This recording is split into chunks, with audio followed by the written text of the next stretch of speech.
La position de Benoît Hamon sur la politique extérieure est très claire au niveau européen. Il analyse d'abord les changements autour de la planète et le fait que le monde est devenu de plus en plus instable, avec d'une part la Russie qui ces dernières années a montré sa volonté hégémonique et sa volonté de revoir les frontières, notamment Crimée, mais aussi le Pays Baltes.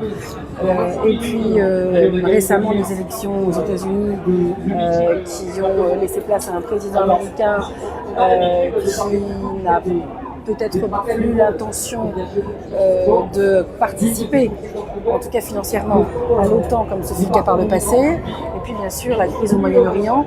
Tous ces éléments fragilisent le continent européen et en même temps, c'est l'occasion probablement de le renforcer aussi bien sur le plan de la politique étrangère que sur le plan de la défense, une défense commune européenne. Donc sur ces plans-là, les positions du candidat Benoît Hamon sont très claires.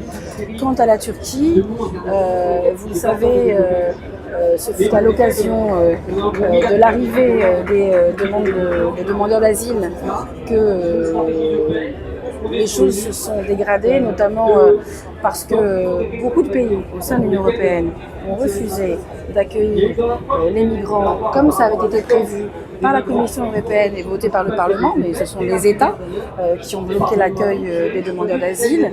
Et donc il y a eu un deal avec la Turquie, donc aujourd'hui il faut s'interroger, en tout cas il faut même critiquer la pérennité dans la mesure où le gouvernement Erdogan est un gouvernement qui bafoue les libertés publiques, notamment la liberté de la presse, la liberté d'expression et plus largement la liberté d'éducation.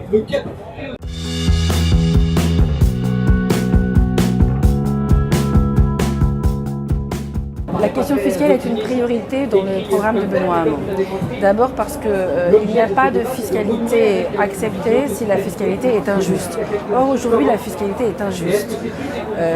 Vous comme moi payons la TVA quand nous consommons, payons l'impôt sur le revenu et puis les PME comme les artisans payent l'impôt sur les sociétés.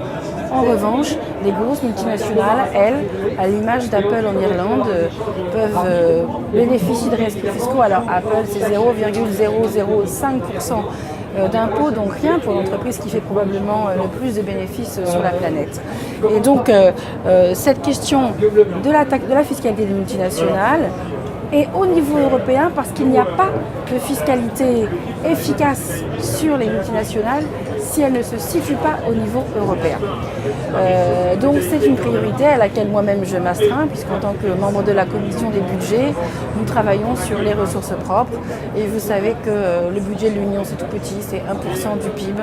Quant aux États-Unis, alors que nous ne sommes pas dans un pays très dépensier, le budget fédéral est plutôt de l'ordre de 22%.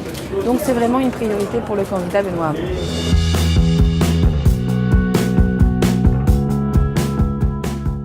C'est un sujet éminemment important, merci de poser cette question parce qu'elle est peu connue, elle est peu discutée dans cette campagne et pourtant, comme le dit très bien notre candidat Benoît Hamon, la question des mutations technologiques et notamment de l'apparition numérique dans toutes les strates de notre vie, ces mutations technologiques comportent aussi des dangers, et notamment des dangers sur les données personnelles qui peuvent être exploitées par toutes les multinationales, par les banques, pour pénétrer notre intimité finalement et essayer de nous revendre en fonction de nos orientations politiques, alimentaires, sexuelles, que sais-je encore, des produits et nous formatent et nous envahissent dans notre intimité.